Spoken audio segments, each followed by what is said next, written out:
স্কুলের ৭৫ বছর পূর্তি উপলক্ষে সম্পূর্ণ মহিলাদের উদ্যোগে দমদম গোড়াবাজারে রক্তদান শিবির অনুষ্ঠিত হলো।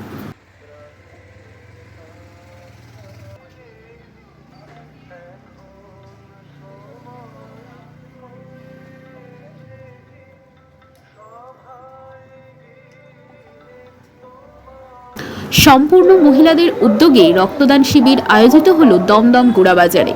দমদম গার্লস হাই স্কুল কর্তৃপক্ষের উদ্যোগে স্কুল প্রাঙ্গণে বসেছিল এই রক্তদান শিবির। এই বছর দমদম গার্লস হাই স্কুলের ৭৫তম প্রতিষ্ঠা বার্ষিকী উদযাপনের অঙ্গ হিসাবে এই শিবির আয়োজিত হয়েছে।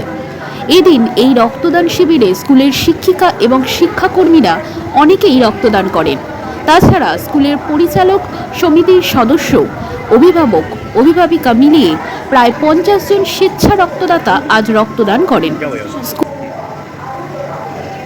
স্কুলের প্রধান শিক্ষিকা তনুশ্রী রায় বন্দ্যোপাধ্যায় বলেন, এই রক্তদানের অনুষ্ঠানটি স্কুলের ছাত্রীদের কাছে একটি দৃষ্টান্ত হয়ে থাকবে। এর ফলে তারা বড় হয়ে এভাবে রক্তদান উৎসাহিত হবে। বিদ্যালয়ের ৭৫ বছর পূর্তি উপলক্ষে নানান কর্মসূচি জানুয়ারি মাস থেকেই গ্রহণ করা হচ্ছে, সারা বছর ব্যাপী চলবে। এখন রক্তের যেহেতু খুব আকাল চলে, তাই আমরা ঠিক করেছিলাম এই গার্লস স্কুলের পক্ষ থেকেই আমরা একটি রক্তদান শিবির আয়োজন করব এবং আজকে সেটি অনুষ্ঠিত হচ্ছে এবং এত সুন্দর এবং সফলভাবে সবাই অংশগ্রহণ করছে। আমাদের শিক্ষিকারা, শিক্ষাকর্মীরা, ম্যানেজিং কমিটির সদস্যরা, আশেপাশের লোকাল গার্জেনরা এবং অন্যান্য এমনকি দোকান থেকেও যারা আমাদের পার্শ্ববর্তী দোকানে আমাদের সাহায্য করেন, তারা সমস্ত আঞ্চলিক মানুষেরা এই কাজে সহযোগিতা নিয়ে এগিয়ে এসেছে। আমাদের এটা ভাবতে খুব ভালো লাগছে যে গার্লস স্কুলে আমরা সকলেই শিক্ষিকা, কয়েকজন দুজন মাত্র আমাদের শিক্ষাকর্মী আছেন ভাই দাদা, তারা সেইভাবে আমরা যে এটা আয়োজন করেছি এবং আমাদের পাশে যে সবাই সক্রিয়ভাবে অংশগ্রহণ করেছে, এটাতে আমরা খুব আপ্লুত। সকলকে অকুণ্ঠ শ্রদ্ধা, কৃতজ্ঞতা যেন এরকম সামাজিক কাজে আমরা ঝাঁপিয়ে পড়তে পারি এবং এটা দেখা দেখি আমাদের মেয়েরাও যেন সামাজিক কর্ম করার একটা উৎসাহ পায় এবং সমাজের কোনো ভালো কাজে ওরা এগিয়ে আসার সাহস পায়। এটাই আমাদের মূল লক্ষ্য। আপনার নাম? আমি স্কুলের প্রধান শিক্ষিকা শ্রীমতী তনুশ্রী রায় ব্যানার্জি।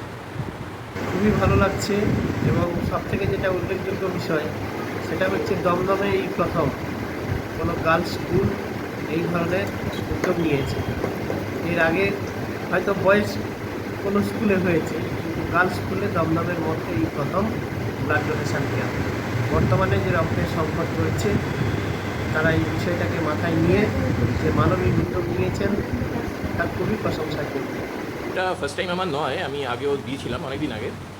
তবে এখানে অ্যারেঞ্জমেন্ট যথেষ্ট ভালো, আর ফিজিক্যালি আমার কোনো ভালো খারাপ লাগার কোনো ব্যাপার নেই, কিন্তু মনের দিক থেকে আমি প্রচণ্ড হ্যাপি। কারণ আমি এরকম কিছু কাউকে হেল্প করতে পারলে বা কিছু ভালো কিছু করতে পারলে খুবই খুশি হই।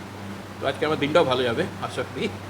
তো হ্যাঁ, আবার ফিউচারে যদি আবার ডাকা হয়, ডেফিনেটলি অ্যারেঞ্জমেন্ট যথেষ্ট ভালো, সো আমি আবার আসতে পারি। Thank you.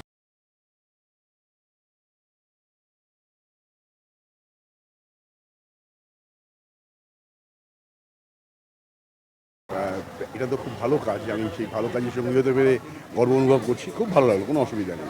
এখানকার ব্যবস্থাও খুব ভালো, টিচাররা ভীষণ কোঅপারেটিভ, খুব ভালো লাগলো।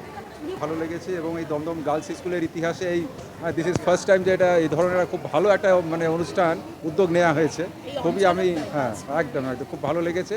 আর আমি মনে করি যে এভরি ইয়ার যদি হয় এবং সবাইকেই ব্লাড ডোনেট করা উচিত, বিভিন্ন থ্যালাসেমিয়া রোগীদের জন্য, বা অন্যান্য যারা দুস্থ রোগী, সবারই কাজে লাগে। এটা খুব একটা মহৎ কাজ। খুব ভালো লেগেছে আমার ব্লাড ডোনেট করে। Thank you. হ্যাঁ, আমি দিলাম। কেমন লাগলো দিয়ে? ফার্স্ট টাইম দিলাম, খুব তো ভয় লাগছিল। চোখটা বন্ধ করে কোনো রকমে দিলাম, ভাবলাম স্কুলের একটা শুভ কাজ, সুযোগ যখন পাচ্ছি দিয়ে এরপরে আর চান্স পাবো কি পাবো না, ভয় করে দিয়ে দিলাম। তারপরে ভালো লাগছে।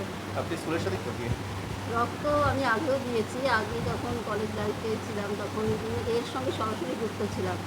এরপরে স্কুলে এসে যখন এরকম একটা চান্স পেয়েছি, স্কুল থেকে তো সাধারণত এগুলো করা হয় না, তা আমাদের স্কুল থেকে এটা করা হচ্ছে, ভালো একটা উদ্যোগ। আমার বিভিন্ন রকম প্রবলেম থাকা সত্ত্বেও আমি রক্ত দিয়েছি। ভালো খারাপ বুঝি না, ভালো কাজটা ভীষণ নোবেল বলে আমার খুব ভালো লাগে।